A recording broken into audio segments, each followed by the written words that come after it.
Alright, welcome back to Amateur Priority Toys, everybody.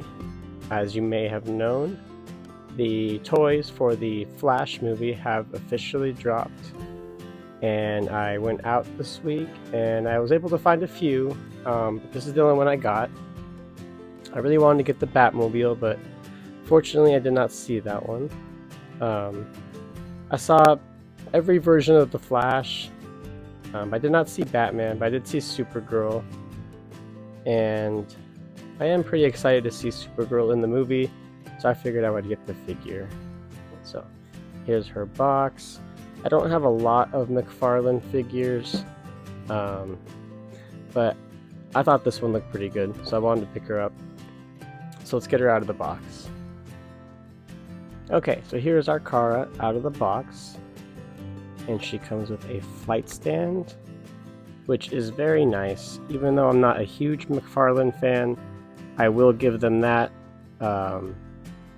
Having a flight stand with a figure who flies is very nice. So, like I said, I do commend them for doing that. She comes with her trading card and an extra pair of hands. So here's her trading card. Same artwork that was on the back of the box. I'm actually not going to read this. If you want to read it, go ahead. I don't want any spoilers for the movie. One thing I want to point out that I think is kind of weird is McFarlane has switched to doing artwork for the trading cards, but it used to be pictures of the figures. I definitely preferred the pictures of the figures. Being a toy photographer myself, I always thought that was really cool. But I guess for whatever reason they've decided to switch. So let's take a closer look at Supergirl. Okay, so here's our Kara figure. She comes boxed with a left hand that is open and a right hand that is fist. And you can see there's kind of like a little thumb slot on her suit, which looks pretty cool.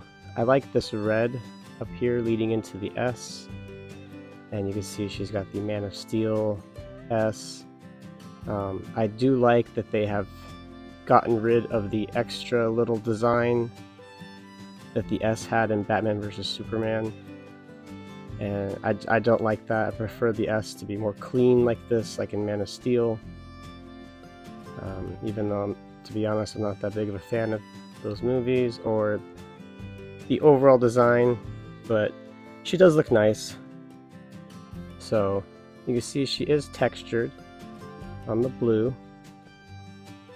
She comes with a very big and heavy plastic cape, which I do not like, I will say. Oh, she's got red up here too. I didn't notice that. That looks nice. You can see some more sculpting right along there. The face looks good. She's got her nice short little haircut. You can see all the sculpting in the hair does look nice, and there's some good paint applications. Her eyes don't look crossed, and she's also not doing the side eyes. Thank you, McFarlane, for finally listening and not doing side eyes. But yes, she does come with a big plastic cape, which I don't like. I might replace that because it makes it impossible for her to stand. So it's a good thing she comes with that flight stand. And she does have peg holes, so. Okay, so for articulation, she has the ball jointed head, move all around, fully rotate. Her hips, she has like an upper ab kind of crunch and rotation, and she has a lower one as well.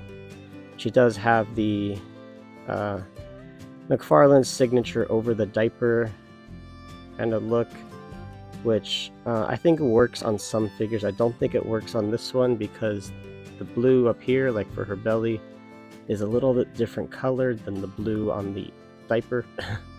So yeah, not perfect on here. The legs will go out, back a little bit, outward, rotate, double jointed knees. She's got a ball joint down here, little pivot, the toe articulation. Up here she's got more ball joints, can rotate, She has bicep rotation. Didn't look like for a second. She does. Double jointed elbows. And she has like kind of a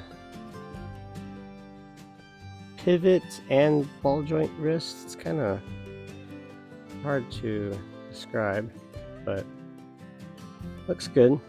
So let's switch one of her hands. I'm going to put just the open ones on. I like the open hands, so you can see the design of the suit on the inside of her palm. You can get her in a nice kind of like, you know, Superman kind of relaxed flying pose.